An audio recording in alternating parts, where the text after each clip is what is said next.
Boa noite, chegando para mais um Vem para a Aula, num dia de feriado, dia 1º de maio, Dia Internacional dos Trabalhadores, Dia Internacional do Trabalho, Dia Internacional de luta em prol de uma sociedade mais justa e que explore menos aqueles que fazem a sociedade ter a condição de sobrevivência com a sua força de trabalho, com a sua força de produção, que são todos os trabalhadores deste país e do mundo.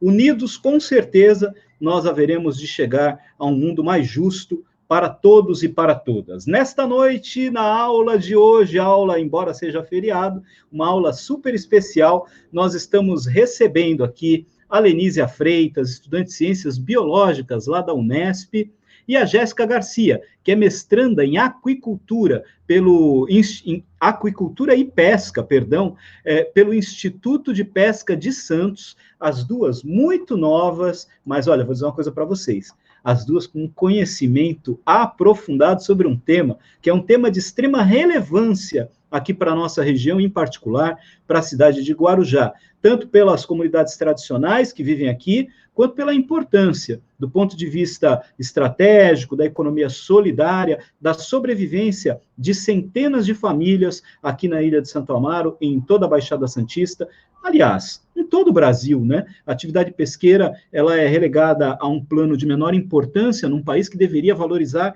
muito os pescadores que nós temos aqui e, principalmente, as mulheres pescadoras. Nós vamos falar um pouco sobre isso, de políticas, do que é a pesca. Eu queria abrir, inicialmente, convidando a Lenísia e também a Jéssica para darem uma boa noite para todo mundo que está chegando para essa nossa aula especial de hoje. Boa noite, meninas! Boa noite! Boa noite! Eu queria que vocês se apresentassem, falassem um pouquinho do trabalho de pesquisadora de vocês. Eu admiro muito, né, a atuação de pessoas tão jovens como vocês, que acreditam na pesquisa, que acreditam na ciência, que valorizam o conhecimento e que buscam construir esse conhecimento como vocês estão fazendo, né, através da identidade que vocês criaram com um tema e do aprofundamento desse conhecimento, para trazer à luz muitas informações que, infelizmente, estão escondidas, estão invisibilizadas, né? E vocês, quando vão pesquisar, garimpar livros, garimpar artigos, ir em loco, entrevistar as pessoas, trazem conhecimentos que a gente, muitas vezes, não sabe, embora estejamos ali, ao lado das pessoas, convivendo com elas, muitas vezes a gente não está vendo a realidade, né? Então, eu queria que vocês se apresentassem, falassem um pouquinho de vocês, antes da gente começar com o nosso tema. Lenísia, quer começar? Pode ser. Bom, eu sou estudante de biologia na Unesp de São Vicente. Eu estou indo para o 5º ano agora, né? Quer dizer, estou no 5º ano da graduação agora. O curso que eu faço, ele tem ênfase em biologia marinha e gerenciamento costeiro, né? Então, uma parte dele é muito voltada para essa área mais social, política da biologia. E aí, dentro dessa área, eu me apaixonei por essa questão da pesca, a questão socioeconômica, que é super importante e acaba, às vezes, não recebendo a atenção devida pelos gestores, né, do nosso país. Então, foi aí que eu fui entrando nesse trabalho da pesca artesanal, e atualmente eu estou produzindo meu TCC, que vai ser sobre as mulheres que trabalham na pesca artesanal no Guarujá, e a percepção delas sobre o trabalho delas. Então, se elas acreditam que o trabalho delas é valorizado ou não. E a previsão de conclusão desse trabalho é esse ano, de 2020. Mesmo com a quarentena e a pandemia, eu pretendo finalizar tudo esse ano para poder dar um retorno para as comunidades que a gente está trabalhando, né? Então, acho que é isso. Muito bem, Jéssica, você, pesquisadora, mestranda, quando que está marcada, para quando você está prevendo a entrega, a qualificação, já passou pela qualificação, como é que vai ser a defesa, qual é a tua dissertação? Conta um pouquinho dessa trajetória que você está construindo, nessa pesquisa tão rica que você está fazendo. Oi, Walter, boa noite. Primeiramente, eu agradeço a oportunidade desse espaço aqui para poder falar sobre a pesquisa, para poder falar sobre o meu trabalho, né? E, como você disse, é é de uma relevância, né? E muitas vezes isso não... Na ciência básica, né, propriamente dita, isso não é muito levado em consideração. Mas me apresentando então, né? Eu sou a Jéssica e eu fiz biologia, fiz licenciatura, né, em ciências biológicas na Unesp de São Vicente também. E desde o meu 4º ano na graduação, eu já trabalhava com pesca de pequena escala, né, com pescadores. Trabalhei mais com os homens, né, no caso, com percepção. Então, eu já venho trabalhando nisso desde 2017, né, que foi quando eu entreguei meu TCC. E agora no mestrado, o foco é outro. Agora a gente está trabalhando mais no direito, voltado para o direito das mulheres que estão envolvidas no ciclo de pesca, né? Então, o objetivo mais assim do meu trabalho é demonstrar a importância, né, dessas mulheres na cadeia produtiva de pesca, porque muitas vezes elas não são levadas em consideração, né? Quando a gente fala em pesca, automaticamente a gente já pensa num homem pescando, né? A gente nunca pensa em todas as etapas da pesca e quem está por trás dela, né? Quem está por trás, por exemplo, do camarão que chega até as nossas mesas aí, né? E o objetivo, então, é bater mais nessa tecla do direito das mulheres, do seguro-defeso, que a gente vai falar mais para frente. Esse projeto, ele já está acontecendo desde o ano passado, né? A gente já fez as entrevistas, eu e a Helenise, e a minha qualificação está marcada para julho. A gente já tem os dados todos, né? Então, está fluindo muito bem. E a defesa está prevista para dezembro, né? Então, vamos ver aí. Além disso, além do trabalho em campo que a gente está fazendo, também tem outros projetos aí relacionados com a mulher pescadora também, que vão ser projetos futuros aí mais para frente. E é isso, a gente está se envolvendo aí com políticas públicas, né, para tentar entender esse universo que está tão perto e ao mesmo tempo tão distante da gente aí, né. Temas super relevantes, né, porque, entre aspas, numa região litorânea, a atividade pesqueira deveria ser extremamente valorizada, enquanto produção, uma atividade que visa a produção de alimentos, né, mas também enquanto uma atividade que tem uma real importância para uma segunda atividade, que talvez seja até mais relevante do que a pesca em alguns aspectos, do ponto de vista econômico, que é o turismo, né? As vilas de pescadores, as comunidades de pescadores, comunidades caiçaras, enfim, elas são excelentes lugares para visitação, para ambientação, para uma experiência real de como é a cultura de uma comunidade que vive através do seu próprio trabalho, constrói a sua própria sobrevivência ainda numa atividade coletora, né? Eu queria que vocês falassem rapidamente, só chamando a atenção, né, que obviamente a gente não falou ainda, mas nosso tema está no banner de divulgação, mas o tema da nossa conversa, o tema da aula que a gente vai ter com vocês hoje aqui, é os impactos socioeconômicos nas comunidades pesqueiras em tempos de Covid-19. Mas claro que a gente vai fazer um caminho, primeiro para conceituar, né, o que é atividade pesqueira, quais são essas comunidades aqui, qual a importância delas e a importância da pesca para elas, a importância delas para a atividade econômica como um todo e da pesca para a sobrevivência dessas comunidades.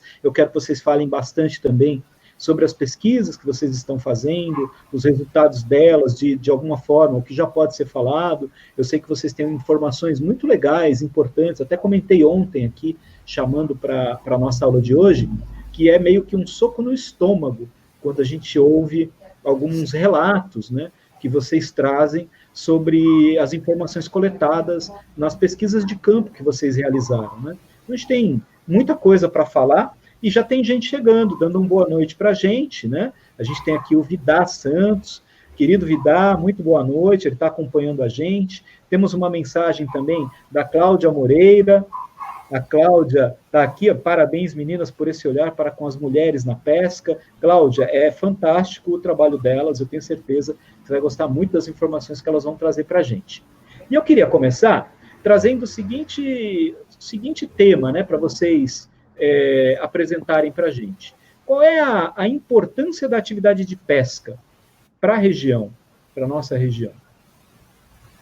Bom, aqui a Baixada Santista, ela é um polo, né, de pesca, seja industrial, seja artesanal, muito grande, né? estado de São Paulo em si é o maior, né, assim, é o maior polo de pesca, então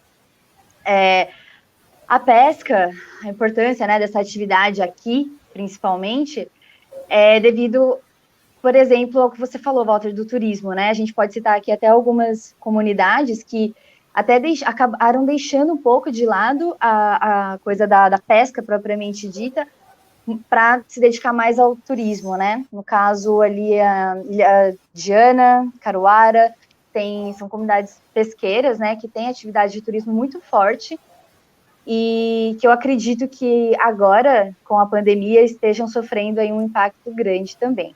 Mas, de forma geral, a pesca, ela é responsável, né, essa atividade de pesca, ela é responsável por grande parte da economia, né?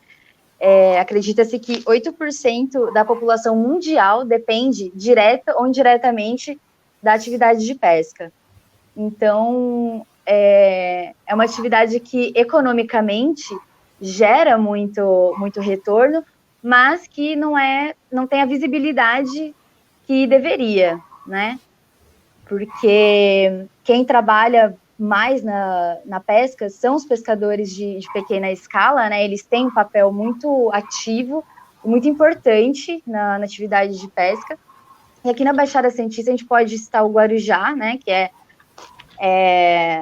eu acredito que seja a maior cidade aqui o maior município da Baixada, responsável pela pesca, principalmente a pesca de arrasto, né? Que é o que eu e a Lenise a gente está mais próximo, né? Como a gente trabalha ali no Perequê, a gente tem muito contato com a pesca ali do camarão sete barbas, né? Que é uma pesca que gira muito aqui a Baixada, né? A economia da Baixada Santista.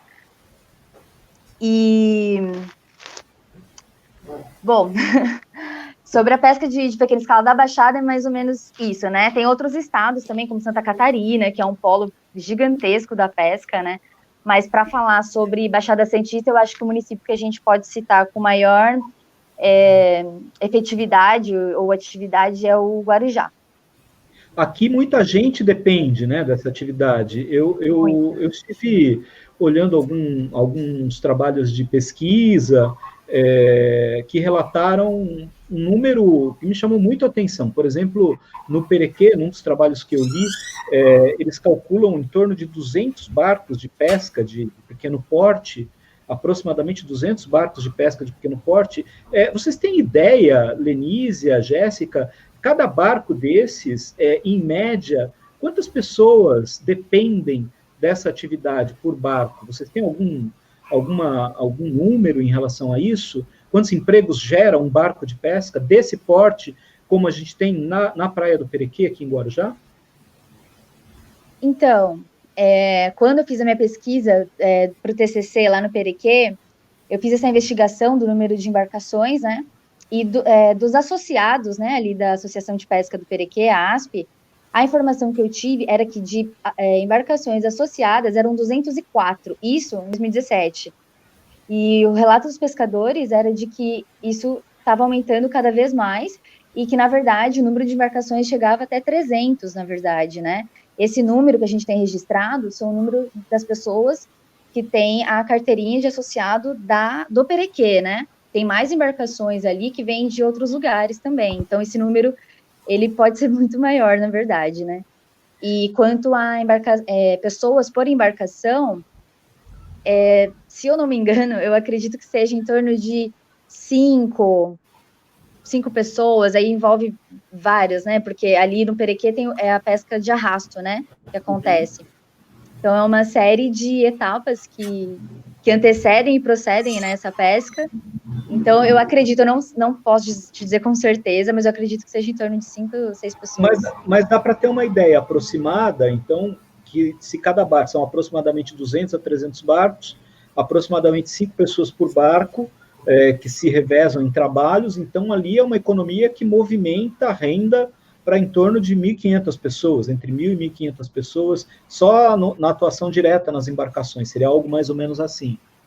Isso, só na etapa de captura a gente está falando, né? Fora todo o processo antes e depois, porque esses pescadores, eles trabalham em regime de economia familiar. Então, normalmente, o pescador ele é dono do barco, ele tem os gastos dele ali com a embarcação, e tem o antes também, né? Confecção de rede, né? Dos apetrechos de pesca. Então, é todo um regime de trabalho em família mesmo, né?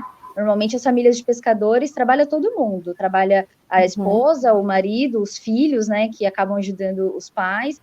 Normalmente, quem embarca são os homens, né? E as mulheres acabam ficando com as outras etapas, né? Que é fazer o manuseio do pescado, beneficiamento. Aí, algumas até trabalham na comercialização, né?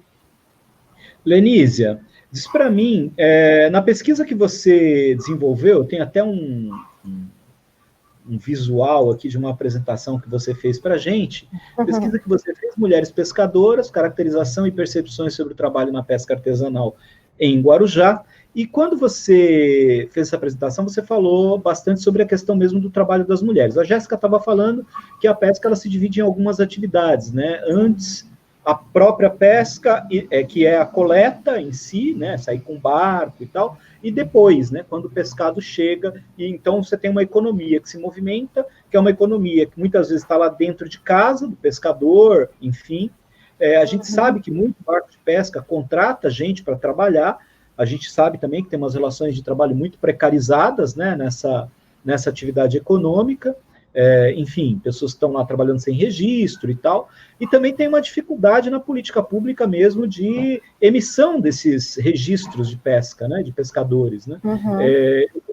Como conversava com pessoas da comunidade ali do Rabo do Dragão, o Sidney Bibiano, por exemplo, ele fala que tem uma dificuldade muito grande para quem é pescador, que não tem a carteirinha, de conseguir a carteirinha. Está demorando, a gente está há anos esperando e a carteirinha não chega, né? Outros precisam renovar e não conseguem. Vocês, na pesquisa de vocês chegaram a identificar esse tipo de problema como um problema que está causando consequências negativas para essas famílias que dependem da atividade de pesca, ou que está contribuindo para prejudicar e reduzir essa atividade, que é tão importante para essas famílias? Então, primeiro, só para explicar mais ou menos o que é o seguro-defeso, porque eu não sei se todo mundo sabe, é um benefício que os pescadores recebem durante o período de defeso, que é aquele período em que eles não podem pescar o pescado deles, porque é um período que aquele animal está se reproduzindo, seja o camarão, seja o peixe que ele pescar, enfim. Então, durante esse período, os pescadores eles não podem pescar por lei. Então, para eles não ficarem sem a remuneração deles, é oferecido esse auxílio, né? Esse seguro-defeso no valor de um salário mínimo, eu acredito. Então, durante esse período, eles recebem o seguro-defeso. O problema é que, para você receber esse seguro-defeso, você precisa ter a carteirinha de pescador, né? E um dos problemas que a gente mais viu é a dificuldade, principalmente das mulheres, de tirar essa carteirinha, porque elas não estão numa etapa de captura, e para você tirar essa carteirinha, é exigido que você trabalhe na captura. Então, é um problema que atinge muitos pescadores, principalmente as mulheres, mas homens também que não conseguem trabalhar diretamente na captura ou que têm dificuldade porque é um processo muito burocrático, então eles acabam ficando sem esse auxílio. E isso é impactante para todas as famílias, né? Então agora, por exemplo, nesse período, a gente está durante o defeso do camarão, sete barbas, que é o pescado que a gente trabalha, né, no Guarujá com as mulheres. Então, quem trabalha na captura do camarão sete barbas está recebendo o seguro-defeso agora. Quem não trabalha na captura, por exemplo, as mulheres, não estão recebendo. Isso também está sendo um problema até na questão do auxílio emergencial do Covid, que a gente vai tratar mais para frente, né? Então, esse seguro-defeso é muito importante para os pescadores e acaba se tornando uma dificuldade para muitos deles que ficam passando necessidade nesse momento de defesa. Muito bem. E Jéssica, quer falar? Pode falar. Eu gostaria só de responder o que você tinha perguntado sobre a emissão das carteirinhas, né? Que a informação que a gente tem é que desde 2014 não é emitido mais o RGP, né? Que é o Registro Geral de Pescador. O que está sendo emitido é um protocolo, né? Então é um númerozinho que está sendo emitido, mas a carteirinha propriamente dita, não. Então, há um problema com essa emissão de carteirinhas desde 2014 que se segue e ainda não foi resolvida. E o seguro-defeso é uma política pública, né, que foi feita aí para os pescadores de pequena escala. Entretanto, é uma política que tem uma série de problemas entre os próprios pescadores, inclusive. Então, assim, é um assunto meio complexo. Mas em relação à emissão do RGP, né, das carteirinhas, a informação que a gente tem é essa, que desde 2014 não está sendo emitido. Então, isso é uma dificuldade aí para todo mundo, né? Tá na pesca. Está chegando aqui um comentário do Rafael Moreira, doutor Rafael Moreira. Ele está falando que a pauta é uma pauta super importante, muitas vezes pouco tratada nas políticas públicas. Parabéns por suscitarem o debate sobre o assunto. Parabéns e obrigado, né, a vocês que, num feriado, estão aqui compartilhando as informações, os saberes que vocês estão buscando, para que todos também tenham a condição de, minimamente, conhecer um pouco dessa realidade, né? A gente vive numa região em que nós temos uma quantidade muito grande de pessoas que têm dificuldade de acesso a uma alimentação de qualidade, principalmente proteína, né? A gente sabe que a fome, ela está batendo na porta da casa de muita gente.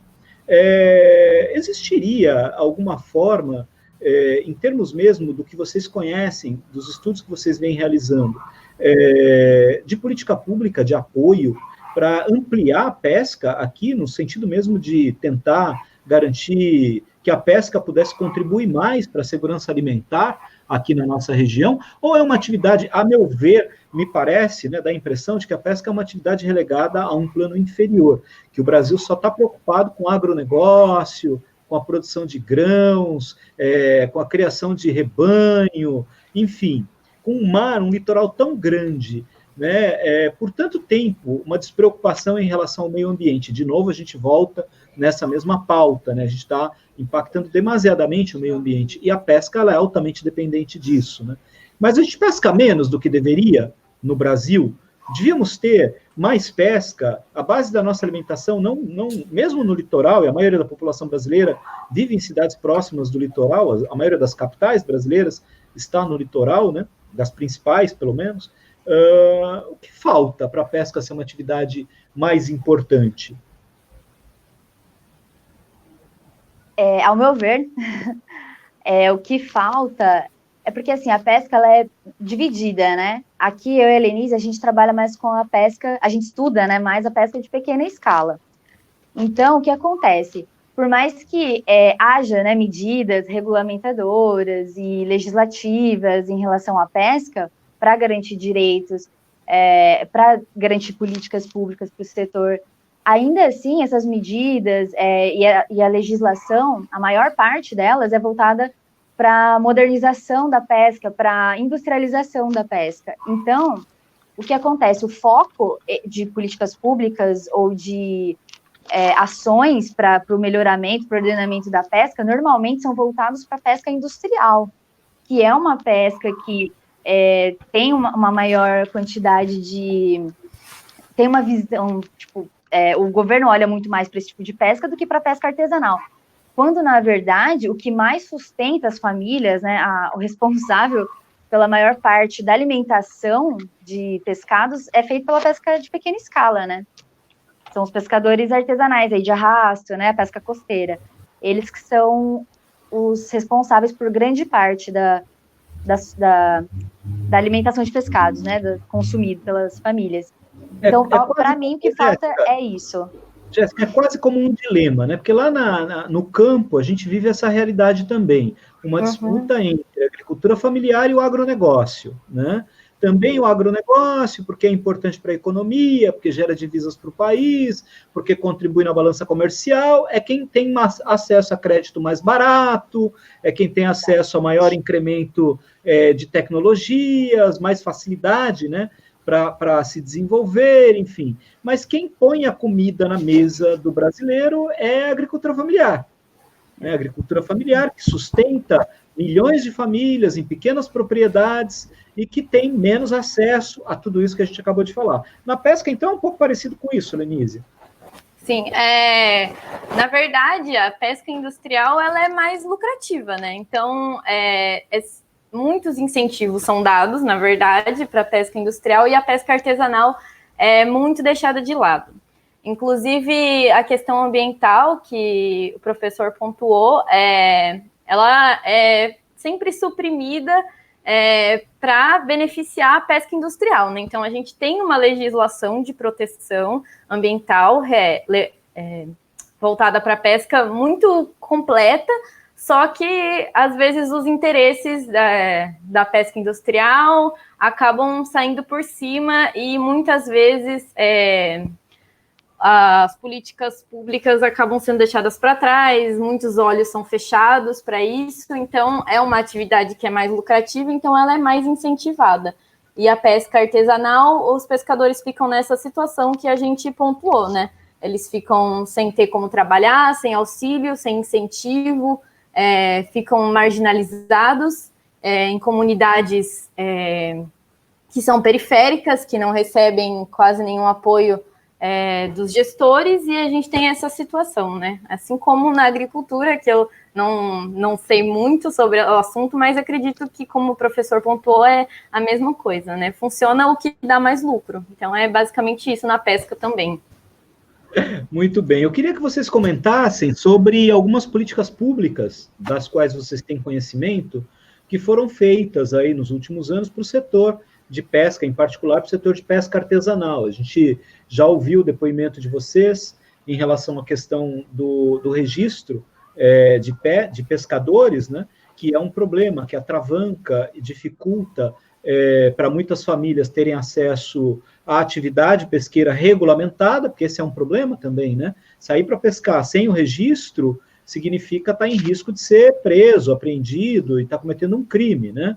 E, ao mesmo tempo, as pessoas que trabalham nesta atividade, que não têm esse registro, como vocês bem falaram, ficam invisibilizadas pelas políticas públicas de apoio em momentos como esse, por exemplo. A gente está falando aí em torno de 14 milhões de brasileiros invisíveis, que o governo não contava, que iam lá bater na porta para pedir ajuda, e que muitos deles são também pessoas dessa cadeia produtiva da pesca, porque não tem registro, não estão no seguro-defeso, não estão nos cadastros, mas que dependem dessa atividade, né?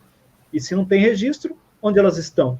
Elas comem, elas bebem, elas dormem, mas elas não têm nenhum lugar onde elas podem bater para pedir algum auxílio, né? Então, elas são as que provavelmente dormem na fila da Caixa Econômica Federal para tentar fazer o seu cadastro no Corona Voucher, nesses auxílios emergenciais que de vez em quando aparecem.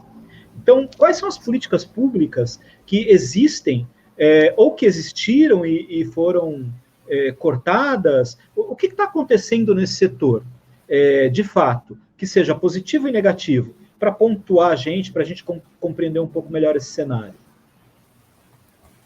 Então, na questão do auxílio emergencial, ele está sendo oferecido para todos os cidadãos que se encaixam nos requisitos, teoricamente, né? Só que o problema dos pescadores que eu tinha comentado em relação ao seguro-defeso é que eles estão sendo privados de receber esse auxílio emergencial, porque um dos requisitos é você não receber nenhum outro auxílio previdenciário, e o seguro-defeso é um desses auxílios. Então, muitos pescadores que recebem o seguro-defeso durante o defeso não estão conseguindo ter o auxílio emergencial. Isso é complicado de várias formas, porque você tem pescadores que trabalham na captura, que não estão registrados, não estão conseguindo trabalhar, não estão recebendo auxílio. E aí, quando você vai para outras etapas do ciclo de pesca, isso fica pior ainda, né? Então, por exemplo, você tem os pescadores que trabalham no processamento, na venda, na embalagem, na confecção, na manutenção das embarcações, e a maioria deles não é registrado e também fica nessa dificuldade. A gente, pelo que eu dei uma pesquisada geral, o que está sendo feito no nosso país, nesse momento, para ajudar esse setor, eu achei algumas notícias lá no Paraná, em Santa Catarina, está tendo uma movimentação dos pescadores, no Nordeste também. Eles exigem, eles são organizar. A gente tem uma organização maior nesses lugares em questão da identidade do pescador. Então, eles estão indo lá, eles estão exigindo que os governos façam alguma coisa. E em alguns lugares tem dado certo. No Paraná foi desembolsada uma verba para ceder... Opa, caiu aqui o fone. Produtos de higiene pessoal, cestas básicas para essas comunidades que estão sem poder trabalhar, né? E no Nordeste também está tendo essa organização dos pescadores. Se a Jéssica quiser comentar alguma coisa. Em relação às políticas públicas, né, para o setor pesqueiro, como eu disse, elas são normalmente mais voltadas para a industrialização, né, para a parte mais industrial, e essas políticas públicas começaram a ser feitas, tiveram um iniciozinho lá na década de 50, mas a pesca artesanal demorou muito para ter visibilidade, para ter o seu lugarzinho ali dentro das políticas públicas para o setor pesqueiro, né? Eu vou citar algumas aqui bem rapidamente, como são muitas siglas, eu vou ler um pouquinho aqui rapidinho. Mas dentre eles, o que a Lenísia falou, né, que é o seguro defeso, que foi feito em 2003. Em 2004, foi estabelecido o Registro Geral de Pescador, que como eu disse, é a carteirinha, né, registro geral lá que os pescadores precisam ter para ter acesso a esse seguro. Lá em 2009, né, foi criado o Ministério da Pesca, que agora foi extinto. Agora não, né? Em 2015 foi extinto. E linhas de crédito, né? Houve o Plano Mais Pesca, para pesca e agricultura, que foi feito em 2011. E a meta era ter um aumento de 200% de contratos de crédito assinado. Mas até aí, ter uma meta e isso ser concluído são coisas que são um pouco distintas, né? Um pouco distantes, quer dizer. Então, assim, políticas públicas voltadas para a parte social da pesca, elas são bem escassas.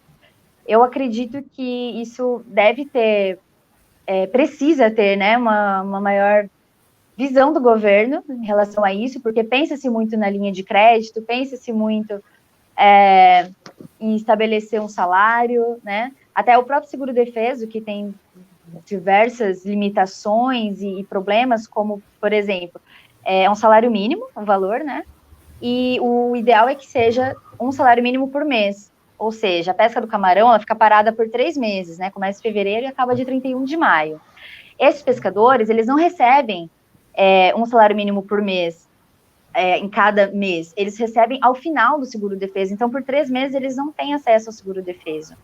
Normalmente, pelo menos assim, dos pescadores que eu tive contato, das entrevistas que eu fiz no Guarujá e também em Santos, eles não têm acesso logo que inicia o período de defeso. Então, existem várias particularidades aí, ainda que precisam de muita visão do governo mesmo, para que a gente possa mudar essa realidade. Isso é importante, é uma política pública de amparo. Na verdade, ela tem 2 focos importantes, né, se a gente para raciocinar. O primeiro deles é a necessidade de você ter uma atividade sustentável, né?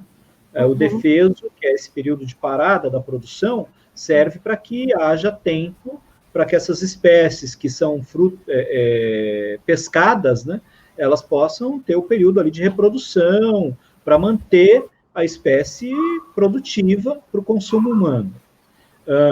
Então, tem uma questão aí importante do ponto de vista econômico, que está relacionada diretamente à sustentabilidade. Tem um aspecto ambiental importante. Mas aí, então, você está dizendo que quando esse pescador para, o mês dele tem 90 dias. Ele vai ficar 90 dias esperando para poder comer. Ninguém nesse país consegue trabalhar numa atividade como essa e juntar dinheiro, ter ações, ter um plano de contingência para poder parar 3 meses. Enfim, é muito difícil, né? Talvez o dono do barco, talvez, né? Não sei. Porque a gente vive numa sociedade capitalista, os modelos se reproduzem e tal, mas, quer dizer, essas pessoas, a grande maioria delas, a maioria dos que trabalham, não tem nenhum tipo de proteção, E mesmo aqueles que têm a carteira, eles ficam, às vezes, 90 dias sem receber. Como é que faz?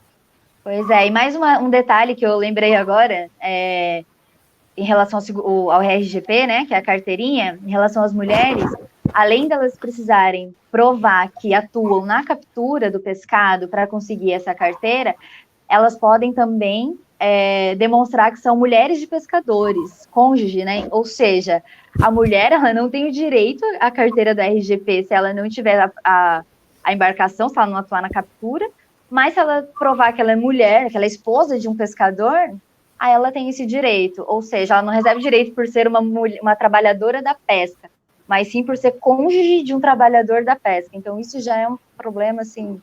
É uma outra distorção, né? Ô, Lenísia, você localizou pessoas nessa condição na pesquisa? Eu vou mostrar uma outra imagem que eu capturei lá da sua apresentação, sem te pedir autorização, evidentemente. Sem problema. Você não vai falar, não. A gente tem um mapa aqui das duas áreas que você pesquisou, né? Aqui é a ilha de Santo Amaro, aqui do lado da nossa vizinha, Santos, né? E aqui é a comunidade do Rio do Meio e aqui é a comunidade do Perequê. Jéssica também pesquisou nessas duas comunidades para o seu trabalho. Vocês duas tiveram contato com essas duas comunidades? Existem diferenças em relação a elas? O que vocês notaram? E eu queria também trazer uma questão aqui que foi colocada pelo Rafael Moreira.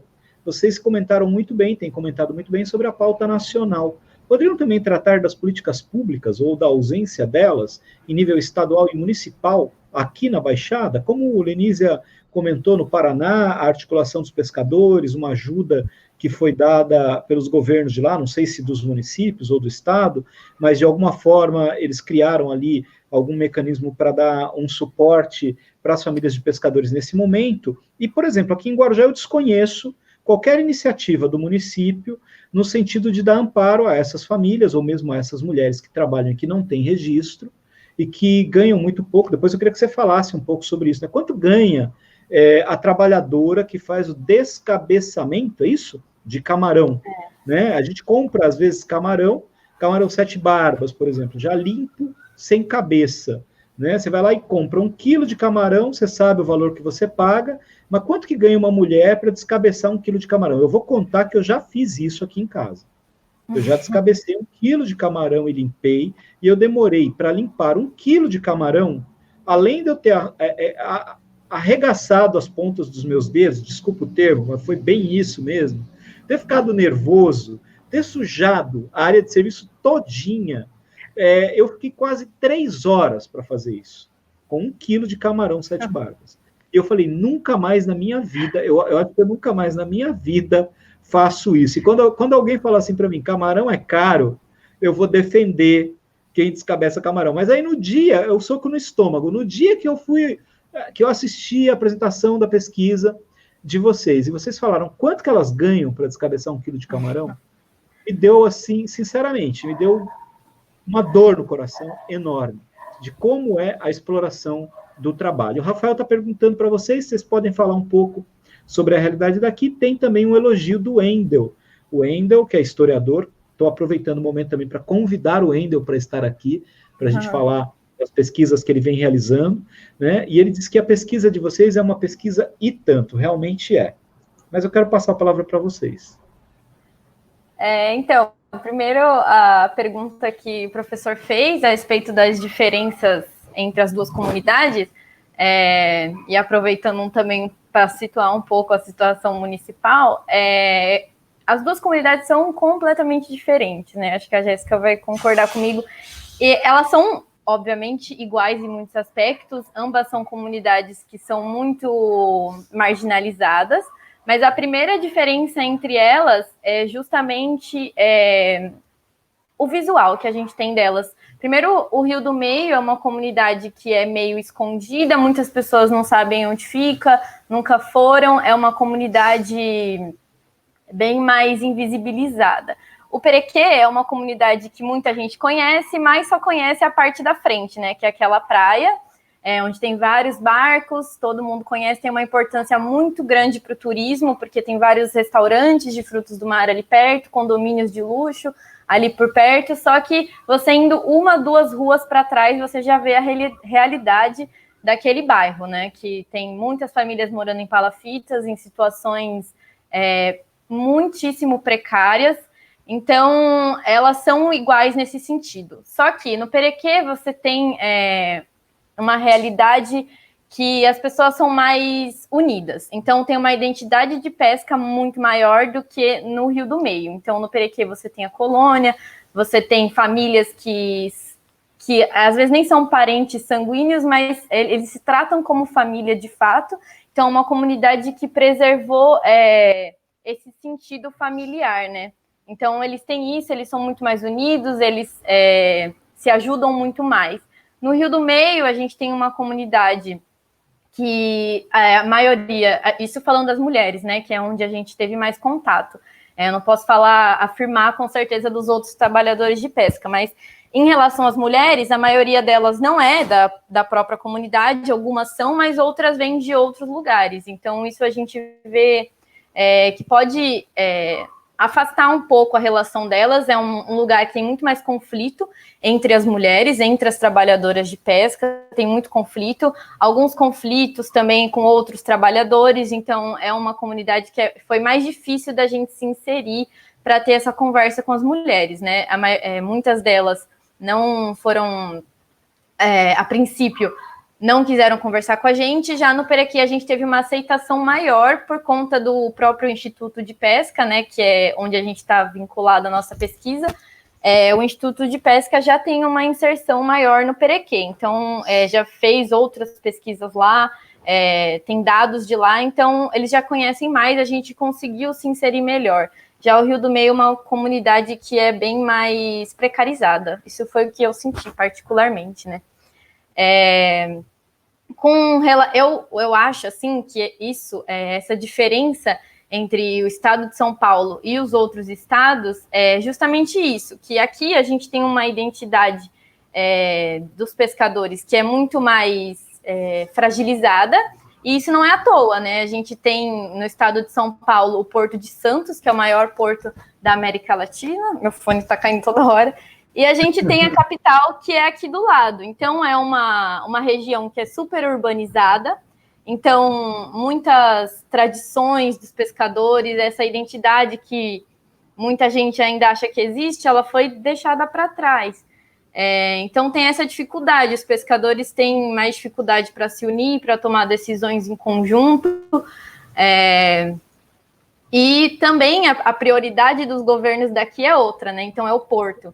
E isso também prejudica muito a pesca, porque o impacto ambiental dessa urbanização é imenso. A gente está começando a pensar agora em como melhorar esses impactos, mas há anos atrás nem se pensava, né? Só foi urbanizando, e a pesca foi sendo prejudicada cada vez mais. Então, não só as espécies foram desaparecendo, foram diminuindo, os estoques, né, que a gente chama, que é a quantidade de peixes, ou de camarão, ou de caranguejo, enfim, qualquer que seja a espécie, esses estoques foram diminuindo muito, e os pescadores acabaram, muitos abandonaram. Então, como a Jéssica já comentou, muitas comunidades acabaram se voltando para o turismo, porque era uma forma melhor e mais garantida de conseguir o seu sustento, e a pesca, ela foi cada vez mais deixada de lado aqui na Baixada Santista. Então, esse é o meu ponto de vista baseado no que eu vi, assim, né? E com relação ao valor do quilo de camarão que o professor Walter comentou, ele varia dependendo da salga, né? Que é os lugares que as mulheres descascam, mas esse valor não passa de R$2 o quilo do camarão. Então, cada mulher recebe cerca de R$1,50, R$1,70 o quilo do camarão. Então, conforme elas vão descascando, né? Muitas delas tiram R$50 por semana, R$100 por semana, e vivem desse dinheiro, colocam comida dentro de casa, sustentam famílias, filhos com esse dinheiro. Então, é uma situação que é muito triste. Dá vontade de chorar mesmo, porque a gente compra o quilo do camarão caríssimo, e elas E a gente vê essa exploração, né? Porque, de fato, o valor que a gente compra o quilo do camarão para o tanto que elas recebem é uma exploração, não tem outra palavra. A Jéssica pode comentar um pouquinho também. Jéssica? Não, é isso mesmo, né, que ela disse. É muito triste de ver essa realidade, porque são trabalhadoras informais, né, que não tem garantia nenhuma de renda, porque elas têm renda quando tem camarão, e quando não tem camarão, né? Por exemplo, agora, no seguro-defesa, durante o período de defesa, elas são descascadeiras, né? Elas se denominam como descascadeiras, elas são descascadeiras por alguns meses do ano, né? Por 3 meses elas não têm essa renda. E aí fica bem complicado o cenário, porque além de elas sustentarem, muitas vezes, né, a maioria das mulheres que a gente teve contato, elas sustentam as suas famílias, e além disso, elas ainda são responsáveis pelo trabalho reprodutivo, né? Reprodutivo socialmente, né? A gente diz. Porque até a pescadora, a trabalhadora da pesca, que tem um regime de economia familiar, né? Que é a esposa de um pescador, ela é responsável pelos cuidados da casa, né? Ela fica responsável pelo cuidado dos filhos, pelo cuidado da manutenção ali da família, e ainda tem que sair e trabalhar, e aí não tem essa renda, não tem garantia nenhuma, e quem tem o amparo, no final das contas, é o homem, né, o pescador, a pessoa que tem ali um maior poder aquisitivo, digamos assim, por ser dono de uma embarcação, e a mulher fica sobrecarregada na maioria das vezes, ela não tem nenhum tipo de amparo, né? E a renda dessas mulheres por mês, assim, dependendo, né, se for alta e baixa temporada, lá no Perequê, a gente concluiu que era de 300 a 400 reais por mês. No Rio do Meio, varia um pouco. Quando você fala desse valor de renda, você está se referindo a uma renda que é inferior à da metade dos brasileiros, né? Porque eu vi alguns levantamentos do mais recentes, né?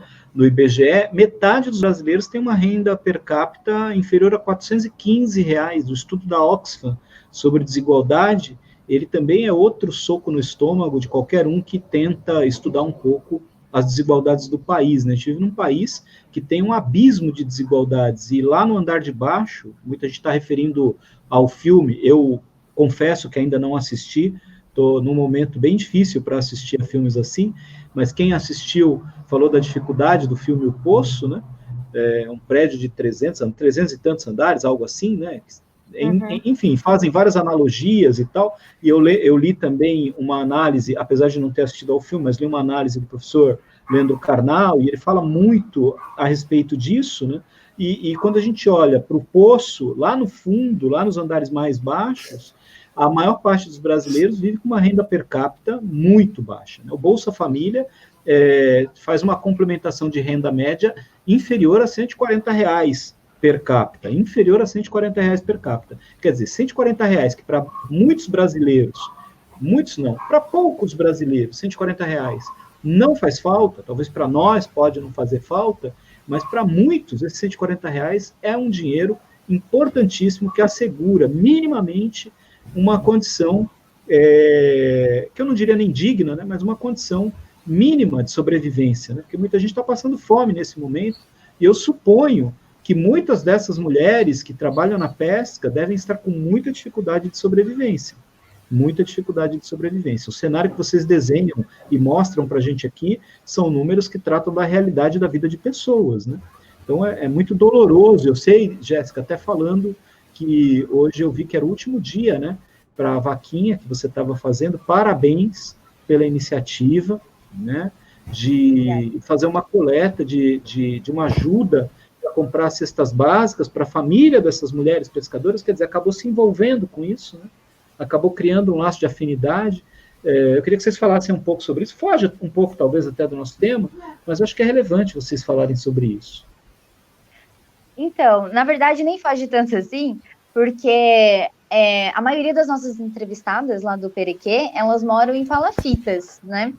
E essa vaquinha aí que a gente está fazendo, ela é voltada para essas mulheres, né, especificamente, que são mulheres que sustentam a casa sozinha, que dependem diretamente do trabalho da pesca, e agora estão sem renda nenhuma por conta do período de defeso. Também há algumas delas que trabalham com artesanato na praia, quando não tem camarão, também não tem, porque as praias são fechadas. Então, elas estão numa situação muito complicada, né? A gente viu que essas mulheres, elas são invisíveis para a sociedade, porque quando você pergunta o endereço dela, como elas vivem, elas falam, né, pra gente que, eu não existo para a sociedade, não adianta te dar um endereço porque não tem no mapa, né, onde eu moro, porque as palafitas não aparecem nos mapas, né, então essas pessoas, elas são, além de marginalizadas, ficam completamente invisíveis para o governo, não tem nenhum tipo de auxílio, de amparo do poder público, elas não têm nenhuma infraestrutura urbana, não têm acesso a postos de atendimento, né, também.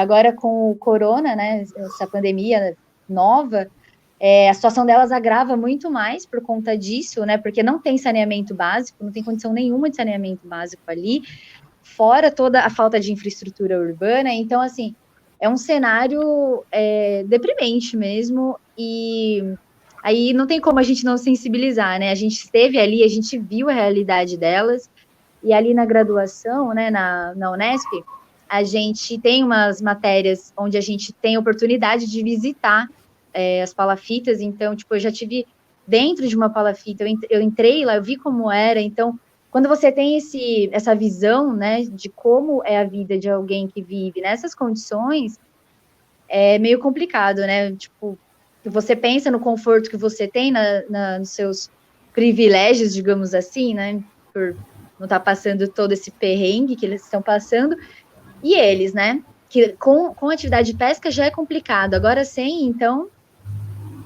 é um cenário bem difícil. Mais difícil, né? Eu queria trazer aqui alguns comentários, né? Eu estou com um problema para puxar os comentários do perfil do Facebook, mas da página do Facebook eles entraram. Então, o que eu fiz aqui? Fiz uma alteração aqui, eu copiei, colei, a gente faz aquele arranjo de engenharia criativa, né? Tem um amigo que fala assim, não é gambiarra, é arranjo de engenharia criativa.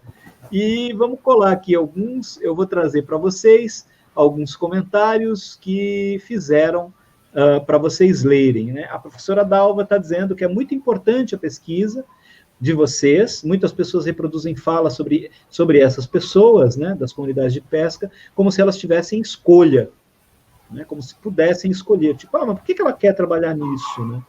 Seria legal se vocês pudessem fazer um comentário sobre isso também. Mas tem outros comentários aqui. O professor Orlando ele faz um comentário e uma pergunta. Não sei se é fato ou uma sensação minha, que a culinária caiçara tem um preço sempre turístico, caro, inacessível para a maior parte da população local. Se tivéssemos a cultura local de consumo da culinária, acho que ele se refere aí aos pescados mesmo, né? A economia geraria mais renda? O que vocês acham? E eu tenho um comentário aqui da Patrícia Figlioli, que falou, Lenise, a minha querida, parabéns. Tem umas coisas assim também aqui. Obrigada. Né? Eu queria que vocês falassem dessas duas questões, né? A questão que a Dalva traz, se essas pessoas têm escolhas, se elas não têm escolhas, o que resta a elas, e também da questão do preço dos pescados e tal. Quando a gente vê o quanto paga pela mão de obra e o quanto cobram pelo produto, né?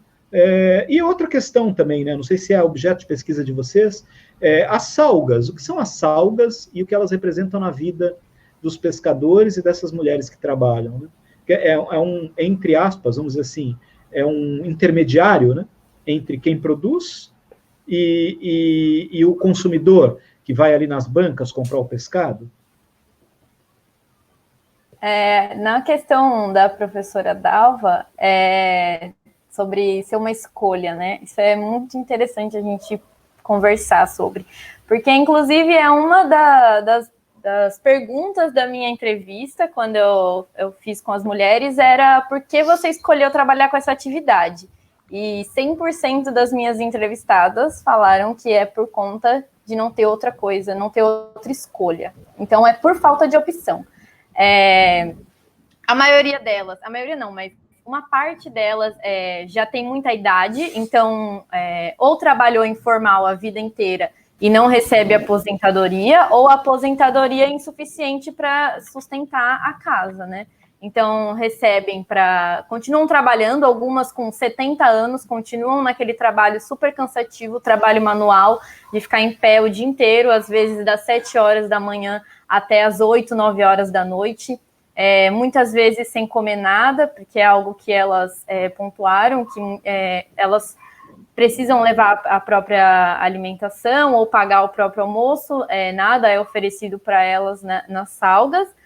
Então, muitas vezes elas não têm dinheiro para pagar o próprio almoço e ficam até o dia inteiro sem comer, né? Então, eu acredito que ninguém escolhe isso, né? Ficar o dia inteiro trabalhando de pé, se você já tem idade, ou muitas que são mais jovens, até da minha idade, mais novas do que eu, meninas de 18, 20 anos, falando que estão nessa profissão porque ou não conseguiram terminar a escola, ou terminaram a escola e não conseguem arrumar emprego de jeito nenhum, porque tá difícil, a gente sabe que não tá fácil nem para gente que tem uma formação, que tem uma graduação, imagina para essas pessoas que estão marginalizadas, né? Então elas não conseguem emprego e elas acabam indo para essa profissão por falta de escolha. Então, nenhuma das minhas entrevistadas estão nessa profissão porque querem, e sim porque foi onde tem lugar para elas, né? Onde sobrou um lugar para elas, porque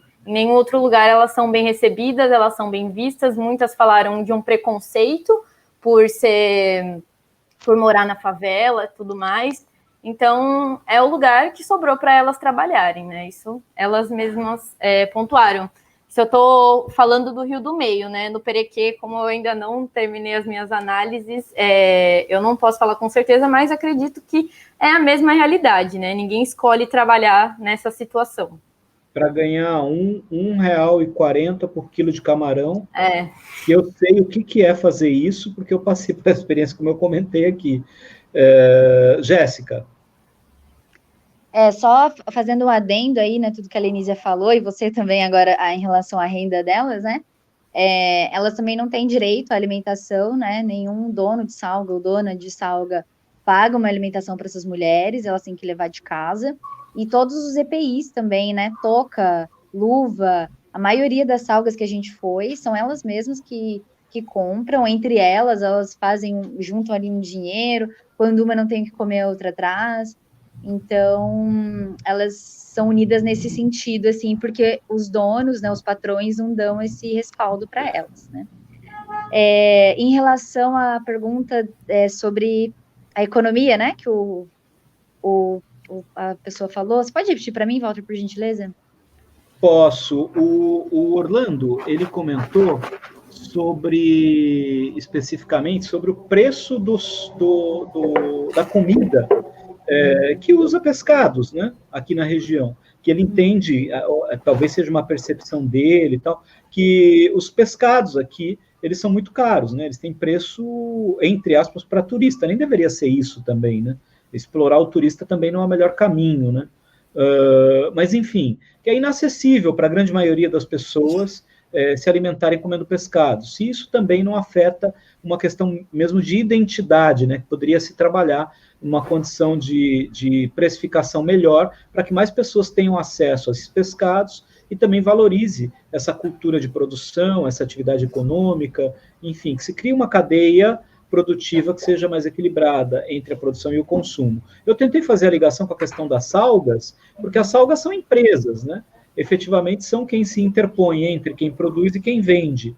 Eu queria que vocês falassem rapidamente o que são essas salgas, muita gente que está acompanhando a gente aqui não sabe, mas geralmente o dono do barco, ele contrata pessoas para trabalharem com ele, porque dificilmente ele vai conseguir pescar sozinho, pela dificuldade que tem de renda, também é muito difícil ele conseguir manter uma remuneração melhor para as pessoas, mas aí tem alguém lá que é o dono dessas salgas, o que elas representam nesse contexto? E por que o pescado é tão caro? Talvez vocês não tenham essa resposta, mas pode ser um exercício de reflexão para vocês fazerem.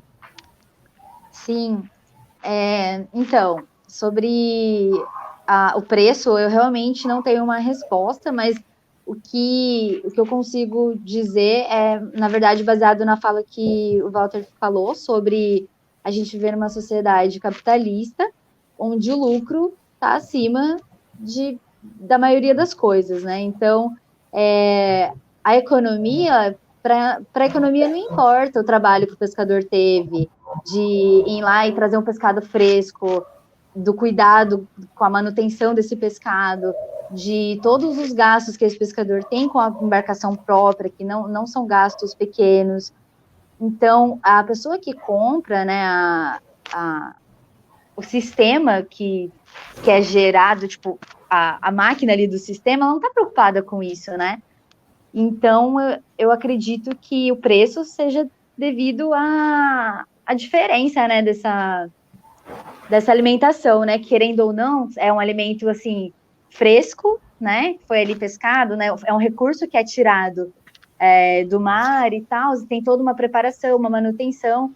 As algas, você falou certo, ela serve como intermediário, né? Os pescadores chegam ali com os pescados já no isopor e tal, ali com gelo, né? E com as coisas que eles colocam para manter o pescado fresco. Dentro das algas vai acontecer, então, a evisceragem, né? Dos pescados, dos peixes, o descabeçamento do camarão, o descascamento do camarão, que normalmente é feito por uma máquina, né? São pouquíssimas algas que fazem descascamento manual. Eu só achei uma no Perequê. O resto das algas que a gente foi são todas... o descascamento ocorre todo através de máquinas, né? E as mulheres descabeçam. E uma coisa importante que você falou sobre o trabalho que dá de descabeçar um camarão e o tempo que você levou, essas mulheres, né, que a gente entrevistou, elas trabalham por produção. A renda delas é por quilos que elas produzem. Então, cada mulher ali, elas fazem em alta temporada, depende a gente percebeu isso também, que com a idade, né, com a variação de idade, elas são mais rápidas ou mais lentas na produção desse camarão. Então, as mulheres que são mais jovens, elas produzem mais. Elas produzem cerca de 100, 150, 200 quilos por dia, por semana, desculpa, em alta temporada. E tem mulher que faz 50 quilos por dia. Por dia. Não, mas tem... Em alta temporada, a gente chegou a conversar com algumas mulheres no Rio do Meio, onde a produção é um pouco mais forte, né? Ali tem mulher que faz 50 quilos por dia. Nossa! Em alta temporada. Importante frisar isso, em alta temporada. Não, mas, gente, é uma situação de desespero. É uma situação de desespero, porque não é uma questão só não é uma questão só de ser trabalho repetitivo, de baixa qualificação, é a condição de trabalho mesmo, né? Muitas algas não tem nem água. Desculpa, falei por cima de você. Muitas algas não tem nem água para elas beberem. Banheiro. Para a gente poder chegar lá e pagar no camarão muito caro, né? Mas olha que interessante, eu queria agregar aqui rapidamente algumas informações de uma pesquisa, também do Instituto de Pesca, uma pesquisa de um grupo.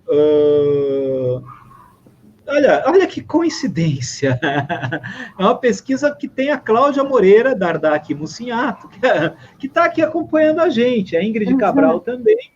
Aspectos socioeconômicos e produtivos dos pescadores da Baixada Santista, que atuam nas áreas possivelmente impactadas pela dragagem de aprofundamento do Canal do Porto de Santos e na área de deposição de material dragado. Então, dialoga muito com o que vocês estão fazendo, é uma pesquisa do Instituto de Pesca. Eu peguei 3 dados da pesquisa delas para trazer para vocês comentarem aqui. Primeiro é esse aqui, que fala da remuneração dos pescadores. Elas têm um grupo de pesquisados, então são dados de dentro da pesquisa, fazendo a consideração de que aqui a gente não está falando de dados oficiais, são dados específicos dessa pesquisa, mas que dão para a gente um retrato bastante interessante da realidade que a gente está falando e comentando no trabalho da Lenísia, da Jéssica, nos trabalhos da Lenísia e da Jéssica, para tentar retratar essa realidade da nossa região. Então, aqui é de 0 a 1 salário mínimo, 1 a 2 salários mínimos é o vermelho, e o verdinho de 2 a 3 salários mínimos e o roxo de 3 a 5 salários mínimos. Quando a gente pega em Bertioga, Guarujá e Santos, a gente percebe, com exceção de Bertioga, né, a maior parte dos pescadores em Guarujá, em Santos, nas outras cidades, estão com uma renda ali em torno de a concentração maior de renda de 0 a 2 salários mínimos, né? Que é aqui o azul e o vermelho, de 0 a 2 salários mínimos. Então, quer dizer, se você parar para pensar, é muita gente ganhando muito pouco. Eu tenho 2 outros dados aqui, que também são interessantes. O número de dependentes de cada um desses pescadores, a grande maioria tem dependentes, e são números elevados de dependentes, só 18% não tem dependentes, e moradores na moradia. A maioria dos que responderam tem mais de 3 moradores em casa, numa mesma residência, sendo que um dos destaques lá nos dados é de que a única fonte de renda da maioria dessas famílias é a pesca de um membro da família, a renda de um membro da família para sustentar a pesca. E aí aqui, problemas que afetam o exercício da atividade pesqueira, mencionados pelos pescadores das localidades com pesca estuarina e também em mar aberto. E olha os problemas que aparecem, como é interessante, né? Aparece aqui, ó, pesca ruim, lixo, pesca ruim, baixa produção. É a menor reclamação aqui. Lixo, 12%, poluição. Conflitos com arrasto de camarão, parelhas, traineiras, conflitos, né, no setor, 9%. Preço do combustível, 10%. Preço baixo do pescado, 13%. Dragagem, 26%. Gente, a pergunta, vamos falar de política pública. A dragagem impacta na atividade. Eles não deviam indenizar os pescadores? As prefeituras não deviam ter uma política de amparo a essas mulheres pescadoras que promovem uma atividade econômica importante para que elas pudessem ter um complemento de renda para criarem seus filhos, terem um pouco mais de tempo para a criação dos filhos, enfim. Não devia ter uma política focada na educação dessas mulheres, para que elas pudessem ter uma qualificação profissional e não ficarem dependentes especificamente dessa atividade? Não podia ter uma política pública de apoio para a criação de cooperativas de pescadores, onde o poder público pudesse, mesmo municipal, pudesse financiar espaços para que eles pudessem armazenar os pescados, uma fábrica de gelo em cada um desses pontos de pesca, que competisse diretamente mesmo com o dono da salga? Por que não? Porque é um só, né? E são centenas de famílias que dependem desse trabalho e que acabam tornando o preço do produto deles mais barato, porque eles têm um combustível caro, gelo caro, enfim. Não está faltando política pública nesse negócio? Com certeza. Sem dúvida, né? Eu quero que vocês falem, eu só estou dando ideia aqui, comentando, refletindo, mas queria que vocês falassem. Então, em relação à dragagem, foi uma reclamação que eu ouvi muito dos pescadores no Perequê, quando eu fiz meu TCC lá. Meu trabalho foi em outro, né? Foi com outra pergunta, né? Outra hipótese, mas eles reclamavam muito mesmo de lixo e dragagem. E é isso, a gente sabe que a dragagem tem um impacto enorme na pesca. Mas, assim, o que pode ser feito para amparo em relação a isso para os pescadores, eu não sei dizer. Agora, em relação a uma educação para as mulheres, a gente não, né? Existe aqui o Fórum de Economia Solidária da Baixada Santista, não sei se todo mundo conhece, que tem alguns projetos, né, de economia solidária.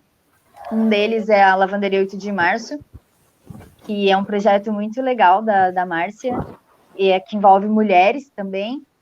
E no meu projeto, a gente tinha, mas tem essa ideia, e a gente está pensando como poderia fazer, né? A gente está estudando as possibilidades de implementar, né, projetos de economia solidária nas comunidades, porque é uma saída, digamos assim, né? Para que elas não fiquem na dependência da pesca, né? Até porque não é uma atividade contínua, né? O ano todo. E a única, assim, por enquanto, né, pela pouca experiência que eu tenho, a saída que eu vejo é empreendimento de economia solidária para essas mulheres, para essas famílias trabalhadoras da pesca. E aí, no Rio do Meio, a gente fez umas perguntas, né, para as mulheres lá, perguntando o que elas gostariam, né, de fazer, além, né, do descabeçamento do camarão. Porque o que elas falam para a gente é que, além de elas não terem muita opção, por a maioria delas não ter pouca escolaridade, né? Então, esse serviço acaba que é bom para elas, porque não exige muita escolaridade, né? Enfim. Elas falam que gostariam de fazer outra coisa, né? Só que as condições, assim, para reunir essas mulheres, para a gente ter uma conversa e apoio de prefeituras, porque aí a gente, como pesquisadora, não consegue, né? Falar, toma, vamos fazer um empreendimento agora, assim, né? Então, a gente precisa de apoio. Eu acho que o que precisa é uma rede, né? A gente precisa fazer uma rede com acadêmicos, prefeitura, todo mundo junto, para a gente juntar forças, juntar conhecimento, juntar a sociedade ali, para a gente pensar em possíveis saídas, né, soluções aí para resolver esses problemas, porque assim, política pública falta, a gente sabe que falta, né? Mas até a gente conseguir mudar isso, leva um tempo. Então, ao meu ver, assim, uma saída mais próxima da nossa realidade é a economia solidária. Muito bem. Lenísia?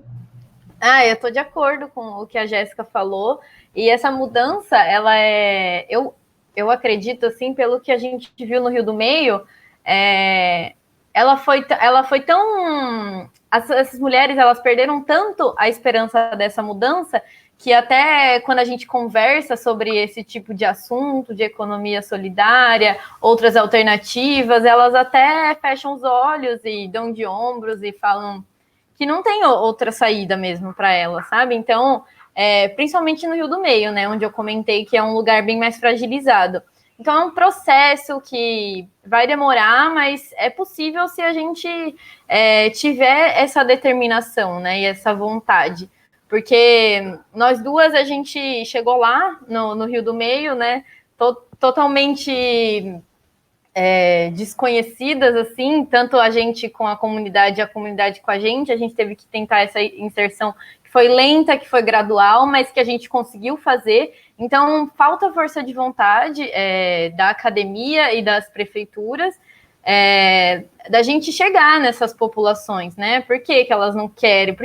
Não que elas não querem, mas por que elas perderam essa esperança de mudança? Por que elas não acreditam quando a gente fala que a gente quer ajudar? Por que elas se recusam a dar uma entrevista para a gente, se essa pesquisa é para ajudar elas, né? Mesmo quando a gente fala, não, mas é para ajudar, porque a gente pretende divulgar esses resultados e dar melhorias para a situação econômica de vocês, e mesmo assim não convence elas muitas vezes, né? Eu acho que a esperança delas de algumas até já acabou. Então, é um processo que ele precisa ser feito para ontem, né? Porque a gente tem uma situação ambiental que está cada vez pior na pesca, uma situação econômica que está cada vez pior no país, né?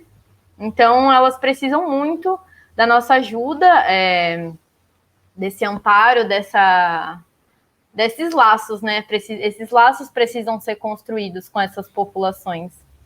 E é isso, assim, estou muito de acordo com o que a Jéssica falou. Eu acho que essa ajuda tem que vir de dentro e de fora, né? É uma articulação necessária entre todos os entes que efetivamente têm algum nível de relacionamento direto com essa atividade, com essas famílias, e vocês entendem, eu também compreendo dessa maneira, reforço muito isso, porque a economia solidária, nós falamos aqui sobre isso nesses dias. Quem esteve aqui comigo foi o Guilherme Prado, que é coordenador do Livres, em Santos, que faz um trabalho muito interessante de articulação entre o produtor e o consumidor. O Livres é uma cadeia de consumo consciente e está funcionando muito bem e está pautado exatamente nessa ideia, né, de criar uma rede e, ao mesmo tempo, ter como elemento principal gerador desse processo o conceito de economia solidária, que é uma economia que tem a ideia de superar essa economia do lucro, essa economia capitalista que trouxe a gente até aqui e que é muito difícil a gente se livrar dela, né? É complexo, porque muita gente fala assim, mas e aí, qual é o caminho? Né? Será que o caminho é o socialismo? Será que o caminho é o comunismo? Muita gente fala, sem nem compreender esses conceitos, repete o senso comum e tal. Não, talvez o caminho não seja efetivamente a gente pegar o modelo de outros lugares, mas criar um modelo próprio nosso, né? A gente está vendo que tem funcionado em muitos lugares de maneira muito efetiva, não apenas a economia solidária, mas a formação de redes de redes para a organização dessas comunidades. A gente viu o exemplo, eu conversei com Dina Alves aqui, que está terminando o doutorado em Direito e atua em comunidades periféricas também. Falamos sobre a condição das mulheres na periferia, e pegamos o exemplo das periferias de São Paulo, onde quem está coordenando o trabalho de orientação, de controle para o isolamento, para a proteção da vida, não é a Prefeitura de São Paulo, são os próprios moradores que se organizaram em redes, criaram lá a figura, entre aspas, né, do síndico de rua, né, a pessoa que vai lá monitorar em cada família se tem alguém com sintomas ou não. Nós estamos falando de residências onde mora muita gente. Enfim, são modelos novos em que a gente também não pode ficar só dependente do poder público, embora ele seja extremamente responsável, porque é quem mais arrecada e tem obrigação, sim, de financiar políticas públicas, em que a gente não fica na dependência só da iniciativa privada, na dependência do salário, na dependência de uma economia que explora demasiadamente a mão de obra, mas talvez aí, como alternativa, criarmos condições de que essas pessoas sejam empoderadas na criação do próprio negócio delas e de que elas não sejam tão exploradas na condição delas, porque para existir tanta concentração de riqueza, é necessário que essas mulheres deem a vida delas em troca de R$ 1,40 para descabeçar 1 quilo de camarão, que é um trabalho, entre aspas, de semi-escravidão, de escravidão moderna. Eu acho que é por aí o caminho.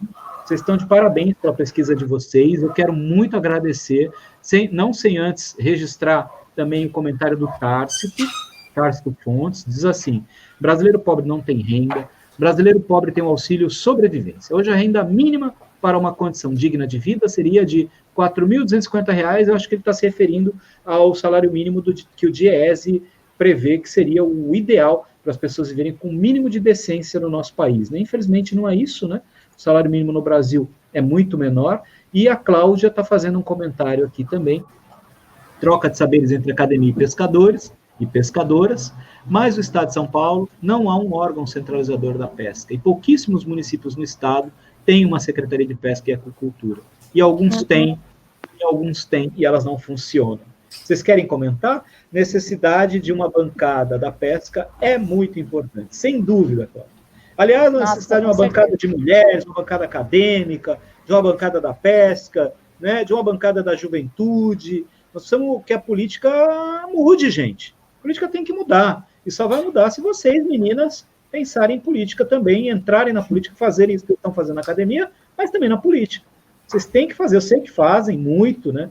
Militam e tal, mas é esse o caminho mesmo, parabéns. Nós passamos de 1h18, eu queria... Se deixar, eu vou 3 horas, você sabe, né, Lenise? A gente também. Eu comia o recreio de vocês, né? Da Lenise, ela lembra disso. Comenta. Eu só queria fazer uma observaçãozinha sobre o comentário que você fez sobre ter uma bancada de pesca, né, e tal, e sobre o que a Paula falou. Desculpa, Cláudia. Aqui em São Paulo, a gente é o maior estado, aliás, nós somos o único estado que tem estatística pesqueira, e é o estado que tem menos estudos sociais em relação à pesca. Assim, quando a gente decidiu fazer esse trabalho, eu e a Lenise, porque esse trabalho nosso, a gente faz o mesmo trabalho, né, só que ela faz uma parte e eu faço outra, né, então é um grande trabalho dividido. E quando a gente decidiu fazer isso, a gente fez uma busca, né, na literatura para ver o que tinha de estudos feitos em relação a isso, né, principalmente esses aspectos sociais da pesca aqui em São Paulo. E principalmente na questão de gênero, né, como a gente trabalha aí com as mulheres, não tem nada em São Paulo. É completamente escasso, assim, o estado de São Paulo, com pesquisas, com estudos relacionados a isso. Então, falta incentivos, principalmente, né, primeiramente incentivos para pesquisa, porque querer fazer pesquisa, a gente quer, mas precisa de um incentivo, né? Não dá para trabalhar de graça também, né? E o governo está cortando bolsa, está cortando incentivo. Então, qual o valor da bolsa? Existem várias fontes de financiamento para pesquisa, mas, em média, qual o valor da bolsa para uma pesquisa de mestrado hoje? R$ 1.500. Quer dizer, um salário mínimo e meio para um pesquisador que está no nível de mestrado, para fazer uma pesquisa, para produzir conhecimento, um salário mínimo e meio. Sem direito trabalhista, sem férias, sem 13º, nada. Sem vale alimentação. E é o mesmo valor, seja para quem está desenvolvendo pesquisa para chegar à vacina do coronavírus, quem está desenvolvendo pesquisa sociológica para compreender a dimensão dessa doença sobre as comunidades mais carentes, é o mesmo valor para quem está produzindo pesquisa sobre aspectos econômicos relacionados a isso, R$ 1.500 para uma pesquisa de mestrado no Brasil. Quer dizer, o que a gente quer desse país? Né? Fica difícil, né? Não é difícil, é impossível, mas isso explica por que a gente está nessa condição. Né? Isso não justifica, mas explica por que a gente está nessa condição. Ou a gente muda isso e começa a olhar para a ciência com o valor que ela precisa ter, ou então nós vamos seguir sendo esse país subdesenvolvido, esse país altamente dependente, esse país que paga fortunas e, ao mesmo tempo, joga fora a possibilidade de aproveitar a potência que vocês que são jovens têm e que podem dar de contribuição para o desenvolvimento de uma nação tão grande como a nossa, que poderia ser uma nação extremamente rica, mas que é uma nação extremamente pobre. É isso. E falta isso que a gente falou, né? A gente sempre fala que falta a construção desses laços, né? Entre sociedade civil, academia, políticas públicas, né? Os gestores, né? Enfim, falta, né? A gente precisa construir essa rede, né? Onde todo mundo coopere, todo mundo trabalhe para que as coisas melhorem. Eu queria muito agradecer a vocês. Eu acho que, será que ficou alguma coisa que a gente não passou? Vamos dar uma repassada nos temas rapidamente?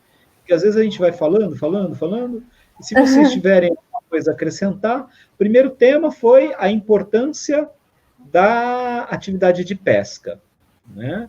Depois falamos de políticas públicas que foram feitas para o setor, os impactos nas comunidades, medidas feitas em alguns lugares do Brasil, pescadores cobraram ajuda dos governos, a importância de Guarujá para a pesca da Baixada, a questão do auxílio emergencial, e eu acho que ficou faltando só um pouquinho mais, eu queria ouvir vocês sobre o tema da nossa aula, efetivamente, para fazer o fechamento, o encerramento. Nós temos como tema da aula de vocês os impactos socioeconômicos nas comunidades pesqueiras. A doença, o que ela trouxe para a realidade, que é essa realidade tão dura que vocês retrataram aqui? Olha, para mim, pelo que eu vejo, pelo que eu andei estudando, né, o maior impacto, primeiramente, ou os dois maiores impactos no setor de pesca é o abastecimento do pescado e a comercialização, né? Porque os pescadores não podem sair, apesar de que hoje eu vi uma notícia que alguns pontos de pesca foram liberados, eu não posso dizer exatamente onde, com certeza, mas alguns pontos de pesca no litoral de São Paulo foram liberados com o uso de máscara, né, com aquelas medidas de proteção, mas eu não sei como vai ser a partir de agora, né, desse mês de maio para frente, mas até então, no mês de março e abril, primeiro que a gente já começa que o coronavírus só agravou uma situação, principalmente aqui na Baixada, que já estava muito ruim por conta das chuvas, né, aquelas chuvas que começaram no início de março, que trouxeram o caos para cá, né? Muita gente morreu, principalmente no Guarujá, né? Foi uma situação muito delicada. Então, as comunidades de zonas costeiras, elas já estavam muito fragilizadas com isso. Lá no Nordeste, né? Agora dando um exemplo lá longe um pouco, os pescadores já estavam aí castigados, né? Por aquele crime ambiental que decorrente do derramamento de petróleo. Então, eles já estavam sofrendo as consequências desse crime ambiental, que foi agora, e agora veio o coronavírus para somar essas dificuldades imensas aí, né? Então, eu acredito que, primeiramente, os maiores impactos econômicos, né, partem daí, do abastecimento e da comercialização.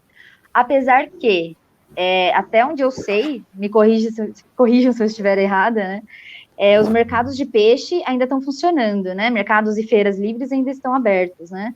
Todo o setor de alimentação, de comercialização de alimentação, está liberado, o funcionamento não fechou em nenhum momento, né? Mas tem algumas restrições para outras atividades, enfim, complexo tema, né? Eu sou muito favorável ao isolamento, radicalização no isolamento, eu sou favorável até, entre aspas, a um lockdown o máximo possível, porque a gente tem uma situação de saúde pública muito precária aqui na região, em particular no estado de São Paulo, a doença está causando um impacto muito grande na estrutura de saúde, principalmente saúde pública, mas também privada. Comentei ontem aqui, fiz uma crítica, inclusive, à questão mesmo da saúde privada em comparação com a saúde pública. Ontem nós falamos do SUS, uma fala brilhante da Luana aqui com a gente, né? Muito assertiva, como vocês também, uma menina muito jovem, mas com muito conhecimento, acho que o futuro é de vocês, né? A gente tem que saber fazer isso, e a gente comentava o seguinte, lá no Einstein, eles tinham liberado algumas unidades de UTI, porque eles achavam que não iam usá-las, e aí eu fiz o comentário, né, falando, que interessante, né, nas unidades públicas de saúde, nós estamos num risco de colapso, e nos hospitais caros, particulares, eles estão com sobra de equipamentos, e o Einstein ia remanejar equipamentos da UTI deles, do hospital, para um hospital que eles administram lá na Zona Sul, no Mboimirim, que é um hospital mantido por uma associação ligada a eles, é uma OS. Né? E aí eu fiz o seguinte comentário, poxa, você vê, o hospital de rico, perdão, mas é isso, né? O hospital de rico não vai precisar usar todas as UTIs. Aí para o hospital de pobre está faltando UTI, e ela defendia que tinha que ter fila única, né? Que o serviço público de saúde, ele tem que sim fazer uma intervenção no serviço privado, e assegurar a fila única, principalmente agora no momento de pandemia, para que ninguém morra sem leito hospitalar, porque nós corremos ainda esse risco. E aí hoje, olha que interessante, hoje na Folha de São Paulo tem lá um comentário do diretor-presidente do Hospital Albert Einstein dizendo que eles erraram no cálculo. Eles vão precisar de mais leitos de UTI. Ou seja, bateu o desespero até na rede privada, bateu desespero em hospitais do nível do Einstein, onde a maioria dos pacientes deles pode fazer isolamento. Pode fazer isolamento. Pode estar em casa. Enquanto a maioria das pessoas que são objeto de pesquisa de vocês, por exemplo, não pode fazer isolamento, senão não come. Senão não vive. E além de não conseguir fazer isolamento, né, que foi uma coisa que até eu abordei na vaquinha, né, essa falta de saneamento, né, da pessoa, preciso ficar em casa, mas eu não consigo nem lavar a minha mão porque não tem água encanada na minha casa, né, então já começa por aí. E aí eu penso também nas pessoas, nas comunidades que estão mais segregadas, né, dos centros urbanos. Eu penso lá no Monte Cabrão, né, nas comunidades ali da área continental, não só de Santos, né, mas em São Vicente também, no Guarujá. Essas comunidades, essas pessoas, né, que habitam essas comunidades, como que elas fariam, né, se precisassem, quando precisarem, se precisarem, espero que não, lógico, né, de um atendimento médico? Como que elas se deslocam para ter um atendimento médico? Essas comunidades são tão afastadas, né, elas também, além da dificuldade de estar em isolamento, tem essa dificuldade também, caso precisem de atendimento, né, bem complexo, bem complicado. Complexo. Lenísia? Exatamente essa questão aí que eu ia comentar, dessas comunidades que estão isoladas, que nem no Monte Cabrão é uma comunidade que é bem difícil acesso, que eles trabalham a maioria por ali mesmo, né, fazendo a pesca. A Jéssica conhece lá mais do que eu, porque ela também fez a pesquisa dela lá, mas eu também já tive a oportunidade de conhecer, e é uma comunidade que tem um postinho de saúde para atender todo mundo, né, então a gente sabe que nesses postinhos muitas vezes não chega a infraestrutura, não chega a medicação, não chega muitas coisas, e é muito difícil para a gente que tem um acesso melhor, já está difícil a gente cuidar da nossa saúde e se manter na quarentena, imagina para essas pessoas, né? A gente não tem dúvida que está sendo muito pior. No Perequê, a gente tem muitas mulheres que falaram mesmo da dificuldade de ter água encanada em casa. Então, Como é que você vai mandar a sua família, que tem vários filhos, várias crianças, que mora 10 pessoas dentro da mesma casa, lavar a mão toda hora? É uma coisa que não tem como na realidade dessas pessoas, né? Então a gente acaba esquecendo. Então é isso, é complicado demais. Não afetou só na questão da pesca em si, que eles não estão podendo trabalhar, mas eu acredito que em diversos aspectos da vida dessas pessoas, né? Que estão em uma situação de vulnerabilidade social. Sem dúvida nenhuma. E a situação de vulnerabilidade dessas pessoas não passa, porque quando terminar a pandemia, se é que a pandemia termina, né, se é que essa pandemia vai dar uma trégua, ou se ela vai deixar ainda um rastro prolongado de problemas para a gente, que não são problemas só econômicos, eu estou falando de saúde pública efetivamente, mas essas pessoas elas são invisíveis já de antes da pandemia, o problema delas vem de antes da pandemia, a realidade delas é dura todos os dias, elas lutam todos os dias para poder comer todos os dias, algumas delas não conseguem comer todos os dias, chama muito atenção, mas a gente não vai poder ficar, infelizmente, né, a noite inteira. Infelizmente não, eu ficaria com vocês aqui tranquilamente. Tá um papo super agradável, uma aula brilhante de vocês, eu quero muito agradecer. Tenho mais alguns comentários aqui que eu vou colocar rapidamente. A Solange chegou aqui há pouco tempo, mas eu acho que eu coloquei até elas assim, desculpem já chegar dando pitaco, mas qualquer projeto dessa natureza passa pelo fortalecimento de autoestima dessas pessoas, de um empoderamento para que acreditem que são capazes. Superar a economia do lucro em prol da economia solidária também passa por superar o encobrimento do Brasil, que nos tornou invisíveis na nossa essência. Aprendemos por intuição desde a fundação do Brasil que não valemos nada, apenas para sermos explorados. A Solange Cruz. É isso aí, gente. A nossa audiência é assim. A audiência porque as professoras brilhantes palavras. As professoras são brilhantes, os alunos são brilhantes. Esse vídeo com esta aula está disponível no perfil, está disponível na página, estará disponível também no YouTube, no youtube.com/prof. Walter Guarujá. Dentro de mais alguns dias estará disponível lá também, numa lista de reprodução. Vem para a aula, olha, gente, tem conteúdo, é só gente boa, só assunto bom, é conteúdo, olha, para muitas e muitas e muitas aulas. Eu tenho muito a agradecer a vocês, muito mesmo. Fico emocionado de estar com vocês de novo, né, de poder, entre aspas, ser uma ponte, né, entre o conhecimento de vocês e as pessoas, agradecendo de coração pela gentileza de vocês em dedicarem esse tempo e dedicarem a vida de vocês para a ciência e para o conhecimento. Parabéns. Perdão pelo Brasil ser tão ingrato com os cientistas, né, mas a gente continua lutando. Quem sabe um dia a gente alcance o objetivo de ter uma ciência mais valorizada. Vocês e o país merecem. Muito obrigada. Professor, desculpa, eu só queria agradecer, não só por hoje, mas por todas as outras vezes que a gente teve a oportunidade de apresentar o nosso trabalho, né, graças ao professor Walter, porque a gente tem esse problema na academia também, de, às vezes, esquecer de mostrar para as pessoas o que a gente está fazendo. Então, isso é algo muito importante para mim, e eu fico muito feliz mesmo que a gente tenha conseguido alcançar tantas pessoas com esse trabalho, não só hoje, mas nas outras apresentações que a gente fez, de ter pessoas que são até moradores dessas comunidades assistindo a gente, é indescritível, assim, eu fico muito feliz, né? Triste porque ainda é um caminho muito longo que a gente tem que trilhar, que a gente ainda está no começo, mas fico feliz de estar dando esses primeiros passos. Espero que a gente continue juntos, se organizando nessa luta, né? Que ela é muito maior do que a gente. Jéssica. Bom, primeiro eu queria agradecer, né, o espaço. É muito importante que a gente possa disseminar aí nossos resultados, né, nossas vivências, né, em relação a esse tema que é tão importante, tão pouco falado, né, tão deixado de lado, invisível aí para a sociedade e até na academia também.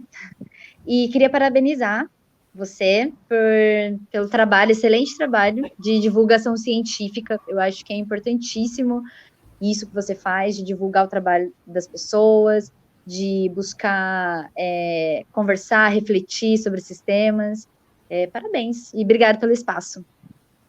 Eu que agradeço a vocês, meninas, agradeço também a todos que tiveram paciência de acompanhar a gente aqui, a você que vai assistir a gente depois, faça seus comentários, mande suas perguntas, se necessário, eu repasso, retransmito a Lenísia, a Jéssica, muito obrigado a todos. Gente, hoje é dia do trabalho, hoje é dia do trabalhador, hoje é dia da gente refletir sobre as lutas tão necessárias para que a gente possa retomar o lugar devido, a ordem devida das coisas, né? O trabalho não pode valer menos do que o lucro. O trabalho não pode ser tão desvalorizado como é. O trabalhador não pode ser apenas uma engrenagem nesse sistema de produção. O trabalho precisa ser o mais valorizado. E a vida das pessoas que trabalham precisa ter o valor devido também.